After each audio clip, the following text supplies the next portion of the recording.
Assalamualaikum warahmatullahi wabarakatuh. Selamat siang, salam sejahtera untuk kita semua.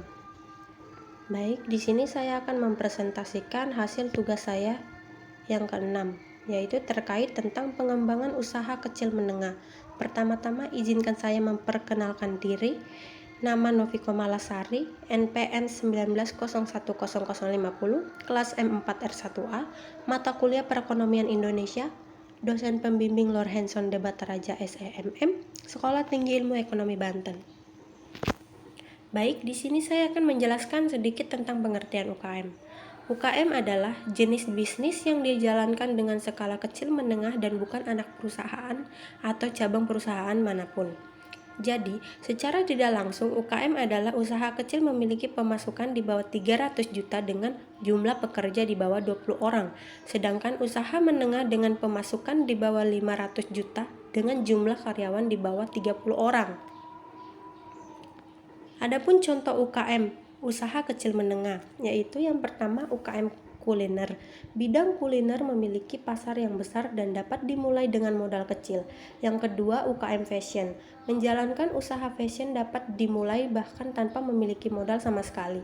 Caranya adalah dengan menjual produk atau menjadi reseller. Ini adalah jenis UKM yang dapat dilakukan dengan benar-benar beranjak dari nol. Yang ketiga, UKM kerajinan tangan. Penjual jaket kulit di Garut, sepatu Cibaduyut atau ukiran patung di Bali mengembangkan kerajinan khas daerah memiliki potensi untuk ekspor hingga mancanegara. Adapun tips pengembangan UKM. Yang pertama, promosi. Manfaatkan jalur promosi secara online dan offline untuk semakin dikenal luas. Yang kedua, kenali kompetitor. Mengetahui siapa kompetitor dan kelebihan mereka dapat menjadi informasi penting melakukan sesuatu yang unik. Yang ketiga, perluas jaringan. Usaha UKM bisa semakin membesar dengan membuka peluang cabang atau franchise. Pengusaha bisa menggandeng investor dan para peminat yang ingin melakukan kolaborasi dan kerjasama. Yang keempat, layanan konsumen yang optimal. Perusahaan memperluas pasar, mempertahankan pembeli loyal juga penting. Mempertahankan hubungan baik adalah layanan konsumen yang akan mengembangkan UKM Anda jadi besar dan berkelanjut. Adapun pajak bagi UKM, pemerintah membuat peraturan perundangan nomor 46 tahun 2013 tentang pajak penghasilan atas penghasilan dari usaha yang diterima atau diperoleh wajib pajak yang memiliki peredaran bruto tertentu. Dalam kurung, peraturan perundang nomor 46 tahun 2013 atau lebih dikenal PPh atas UMKM, sehingga wajib pajak diwajibkan membayar pajak penghasilan sebesar 1%. Ciri-ciri usaha kecil menengah atau UMKM. Yang pertama, bahan baku mudah diperoleh. Yang kedua, menggunakan teknologi sederhana sehingga mudah dilakukan alih teknologi. Yang ketiga, bersifat padat karya atau menyerap tenaga kerja yang cukup banyak. Yang keempat, peluang pasar cukup luas, sebagian besar produknya terserap di pasar lokal domestik. Dan yang terakhir, melibatkan masyarakat ekonomi lemah setempat secara ekonomis menguntungkan. Peranan UKM yaitu menjadi bagian yang diutamakan dalam setiap perencanaan tahapan pembangunan yang dikelola oleh dua departemen. Yang pertama, Departemen Perindustrian dan Perdagangan, dan yang terakhir Departemen Koperasi dan UKM.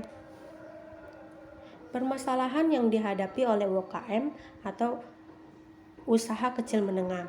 Yang pertama, faktor internal.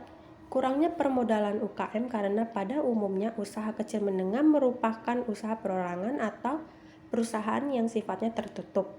Sumber daya manusia yang terbatas, keterbatasan SDM, usaha kecil baik dari segi pendidikan formal maupun pengetahuan dan keterampilan. Yang kedua, lemahnya jaringan usaha. Jaringan usaha yang sangat terbatas dan kemampuan penetrasi rendah, maka produk yang dihasilkan jumlahnya sangat terbatas. Selanjutnya, faktor eksternal. Iklim usaha belum sepenuhnya kondusif. dengan kebijaksanaan pemerintah untuk menumbuh kembangkan usaha kecil dan menengah atau yang disingkat dengan UKM. Terbatasnya sarana dan prasarana usaha, kurangnya informasi yang berhubungan dengan kemajuan ilmu pengetahuan dan teknologi, terbatasnya akses pasar.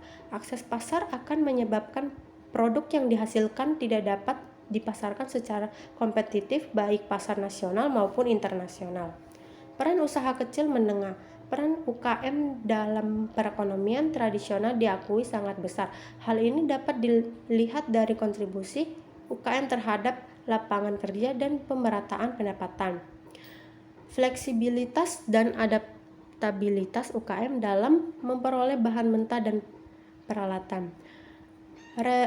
Relevansi UKM dengan proses desentralisasi kegiatan ekonomi guna menunjang integritas. Nah, yang terakhir, potensi UKM dalam menciptakan dan memperluas lapangan kerja. Tujuan UKM.